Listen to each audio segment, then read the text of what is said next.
So you want to get into NFTs? This is the video for you. It's definitive. I do. All right. This one's for Ryan. I've got questions here. I'm gonna play the dumb guy, which is not very hard to act out. I'll tell you that. But we're gonna ask some questions because people want to know how to get into NFTs. We have an NFT expert here. We've got people representing the whole spectrum of NFT expertness. Yeah, I'm like clueless. So. All right. First off, what is an NFT? It's a non-fungible token. It's basically a contracted token on a blockchain. So Ethereum or not any necessarily other Ethereum, because a lot of people are misled that that's the only place you have them and that's the only place it works. But that is we're going to mainly talk about Ethereum though, because that's the most widespread NFT like platform, marketplace, and everything like that. Ryan just said something that I think we need to talk about. The fact that we went too deep because you don't even understand.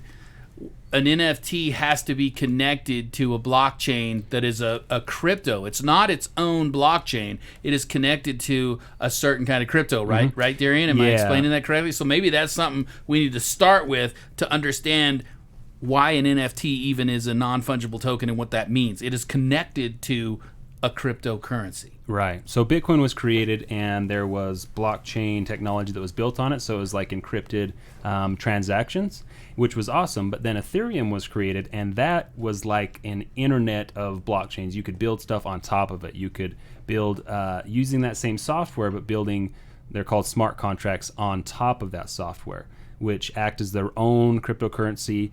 And it's almost like a software that allows you to create other softwares, essentially, in the basic form.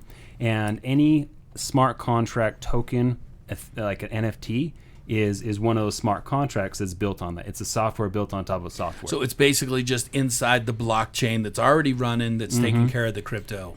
Yeah, that it houses it. Got it.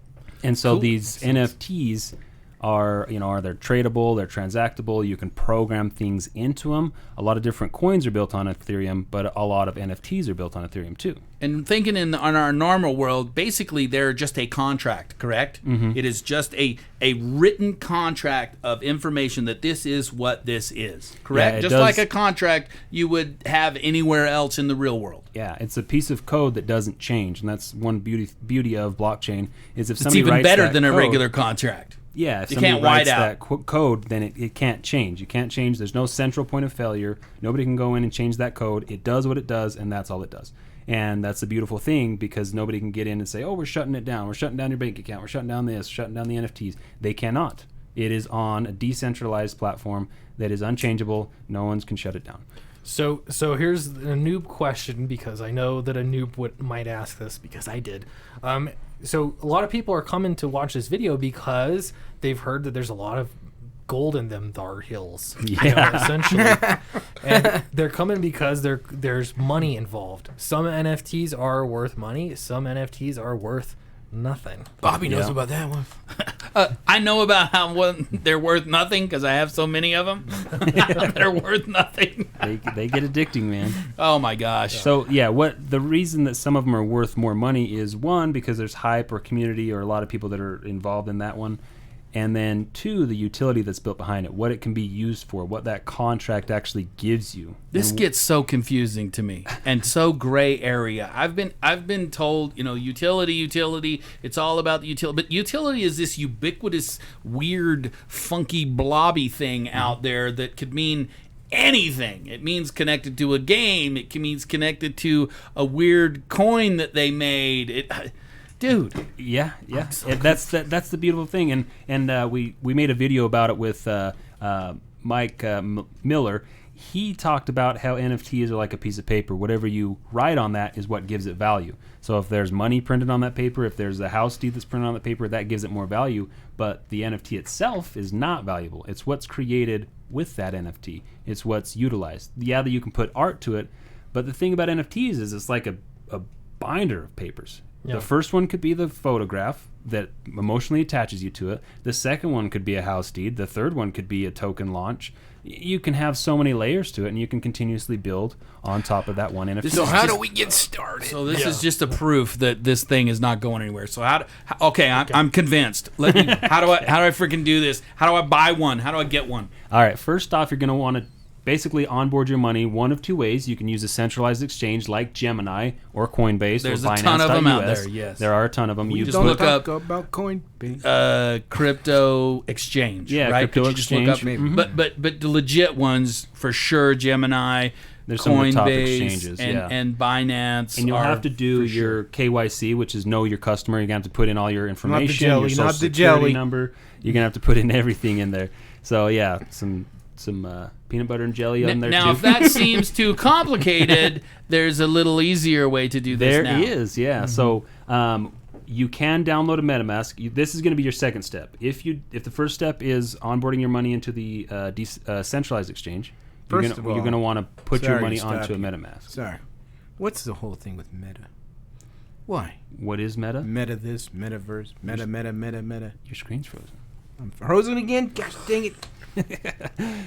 So Meta can mean a few different things. Like there's the metaverse where you can enter into a world where there's tons of people, like a Ready Player One type of thing. Yeah. Or people are using Meta as alpha. Meta is also meaning alpha these days. So what's the meta?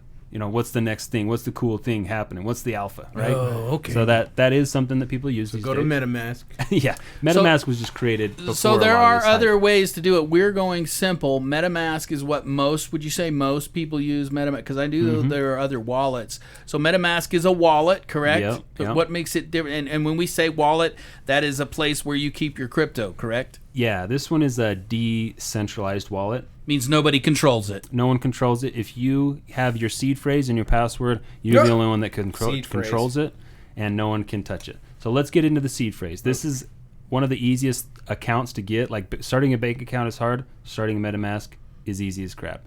So you would download it, and then it would put this little icon in your browser. So then you could click that, and normally it gives you a drop down, but we haven't gotten started yet. So you would get started.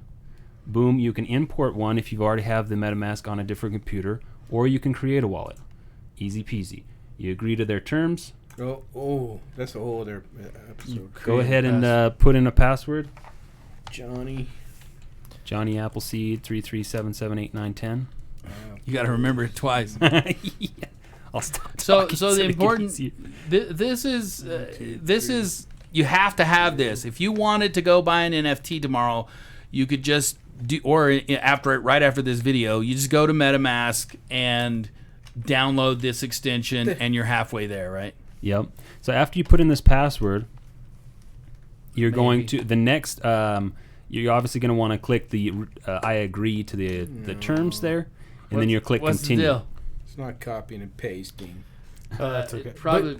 This is like creating an account. Yeah, it's super we know how to simple. create Basic, simple an stuff. account. You'll click this create button, and it's going to take you to a seed phrase, which is a bunch of words, and that's going to be your main thing to get into your account. You're going to need that. That's so And important. Be careful with that. A lot of people even say, don't even That's how keep people that get on your hacked. computer Yep, that's the anywhere. biggest way people Write get it hacked. down on a piece of paper. Put it in a drawer. Very legible Yep. on a piece of Here. paper, though. That's how you're going to recover your account. Yeah, that's Yeah. how you recover your Okay. account. If you lose that, you lose all your account. Your Bored Ape's worth $500,000. Is You gone. lose it all. Yeah. So the keep next that. easy way, real quick, before we wrap up this video, and then we'll talk about some NFT alpha here, some meta. But once you're logged into your MetaMask, you'll actually automatically connect to sites like OpenSea. OpenSea is an Ethereum marketplace. So this is the interesting part. This was confusing. I was scared the first time I did this because it says connect your wallet, and I'm like, oh my gosh, I hear stories of everybody's wallet getting stolen. Oh my gosh, Yeah. I don't want to click. Don't click anywhere you're not supposed to. But OpenSea is a legit place, and it's asking, hey, which wallet do you want to connect to? Yep, there's a few of them. MetaMask just the most popular, obviously. Once you have that connected, you could actually skip this centralized point or skip the centralized exchange and then click this wallet button, and you could actually fund your MetaMask as long as you connect it there through a credit card. So they'll ask for different informations. We're not logged in on a MetaMask, but normally you could add straight to your MetaMask wallet with a credit card without using the Gemini Have you step. done it? I did, yeah. I've done it too. Just higher know, fees, definitely higher fees, but shorter time frame. and know you're going to be asked for your driver's license picture and all. I mean, it's going to ask for everything. Those are the It's going KYCs. to take pictures of your face. You better have a video camera ready. Yep. So just know it's working really hard not to you to not get ripped Yeah, off. and I actually just created a video on my other channel. It's called Crypto Cure, and it's how to stay anonymous in crypto. So if you want to get your money onboarded into crypto without having them have all your information, there's ways. Check it out. That'll be in maybe. So after that, so now I've got a MetaMask. I want to buy an NFT. What do I do? Well, we'll have to get into that in another video because this is over. Check out our next video and like and subscribe. Make sure that you guys comment. Tell us what we may have missed or other ways to onboard your money. Have a great day. Bye. Oh my gosh, I'm still frozen. Bye bye.